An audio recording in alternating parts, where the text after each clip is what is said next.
Hello दोस्तों, राधे राधे। कैसे हैं आप लोग? आशा करते हैं आप लोग बहुत अच्छे होंगे। दोस्तों आज हम आप लोगों के लिए एक देवरानी जेठानी का नोक झोंक गीत लेके आई हूँ। जैसा लगा कमेंट में ज़रूर बताइएगा और हमारे वीडियो को फुल वॉच करके देखिएगा। दोस्तों लास्ट वाला कड़ी जो है बहुत अच्छा है, आप लोग कमेंट में करिएगा कैसा है हमारा गाना। दीदी के चैनल का नाम रीता पाल ऑफिशियल है, दीदी के चैनल का नाम सोनी लोक गीत है। तो आप लोग इन दोनों के चैनल पे भी जाइएगा और प्यार दुलार भर भर के दीजिएगा। दोस्तों सब्सक्राइब लाइक ज़रूर कर दीजिएगा। धन्यवाद। चलिए शुरू करते हैं। हंसी मजाक का गीत है, तो ढोलक के साथ कैसा लगा हमारा गाना आप लोग ज़रूर बताइएगा।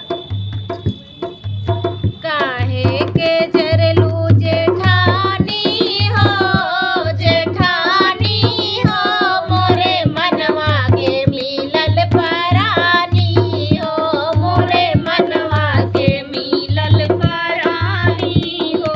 काहे के जरलू जेठानी हो, जेठानी हो, मोरे मनवा के मिलल परानी हो, मोरे मनवा के मिलल परानी हो। सुबह शाम मोर पिया झाड़ू लगावे, सुबह शाम मोर पिया झाड़ू लगावे, झाड़ू लगावे हो, झाड़ू लगावे। हमका काहे बैठा मोरी रानी हो, रानी हो, मोरे मनवा के मिलल परानी हो, मोरे मनवा के मिलल परानी हो। काहे के जरलू जेठानी हो, जेठानी हो, मोरे मनवा के मिलल परानी हो, मोरे मनवा के मिलल परानी हो। सुबह शाम मोर पिया खनवा बनावे, सुबह शाम मोर पिया खनवा बनावे, खनवा बनावे हो, खनवा बनावे।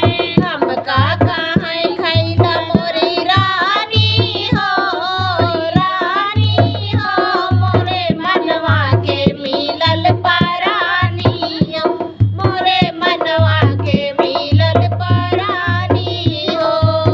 काहे के जरलू जेठानी हो, जेठानी हो, मोरे मनवा के मिलल परानी हो।